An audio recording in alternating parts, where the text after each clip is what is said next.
Hello, everybody. Welcome back to another episode of 5 Minute Gaming News, the show that may or may not be 5 minutes. Today in the news, Dying Light 3 could possibly be coming, thanks to a poll over on Twitter by the franchise director. Timon Smektila took to Twitter stating, "Disclaimer, this is not Dying Light 3 announcement, but we were chatting today overseeing the details for the gut feeling update 3 days to go, and we couldn't agree. So please help. If we do Dying Light 3, would you be most excited if the main hero was, as a profession, just a survivor, night runner, pilgrim, or GRE agent turned good?" And this isn't the first time Timon's mentioned the potential third game for the series. In an interview with Video Games Chronicle, he shared, "I think in the third game, if it happens, that the character will start with more powers, more skills, more abilities as his basic skill set." The poll, at least last time I looked, is really going with what I think is probably the most interesting answer, the GRE agent turned good.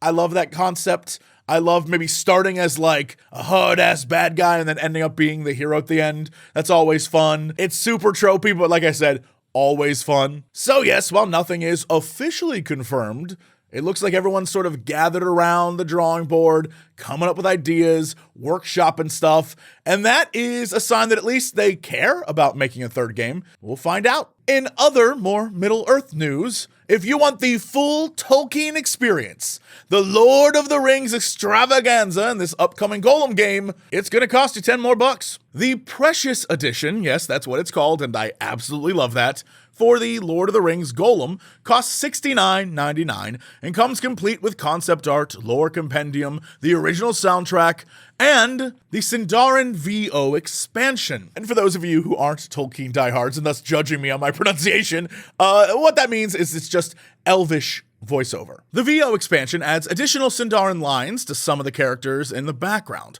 While traversing through Mirkwood and other parts of Middle-earth, Gollum will be able to listen to various dialogues between elves. The studio justified the price and addition by stating, "Daedalic went the extra mile here and hired professional voice actors who were trained in Sindarin by our lore experts. It's a DLC for real Tolkien devotees who want to immerse themselves even more into the world of Middle-earth." And to be honest, would I love it if this was just a free feature that came with the game and everyone got it? Sure.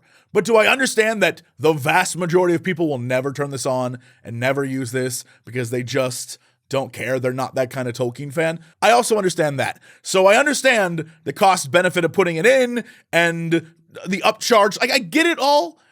Would I have preferred free? Of course, I think everyone would, but I understand this and it makes sense to me. The thing I'm actually curious about is, are you hyped for this game?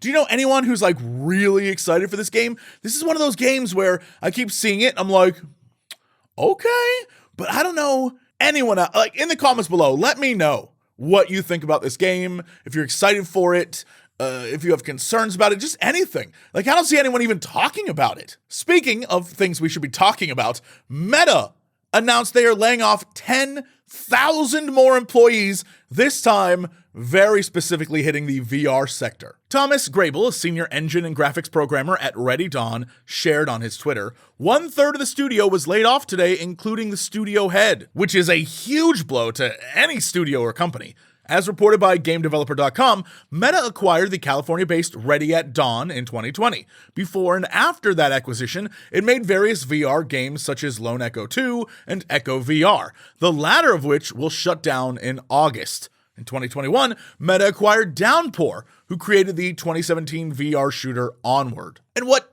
really sucks about this is that the Oculus, the Facebook VR, whatever the hell they're calling it now, the Quest, has been doing great. Selling very, very well. They had $700 million worth of sales in Q4 of 2022 alone. But that doesn't mean it's a profit when Zuckerberg is spending a fortune to make the metaverse and it is just flopping. And so Zuckerberg shouldn't have to pay for his mistakes. Everyone else employed has to pay for those mistakes. And this is what happens. Like, it baffles the mind. The answer's so simple. Just invest in games and things that people can do in VR that are fun instead of whatever the hell the metaverse is. We still don't know. It still looks like trash, and they're dumping billions into it. Scrap the metaverse. Zuck, let it go, dude. You could actually be making real cool stuff instead of, like, work at home, but at the office. Through the metaverse. No one wants that, dude. No one wants that. And you know what's really sad is we will probably still be covering all of Meta's failures tomorrow or the next day after on more 5-Minute Gaming News.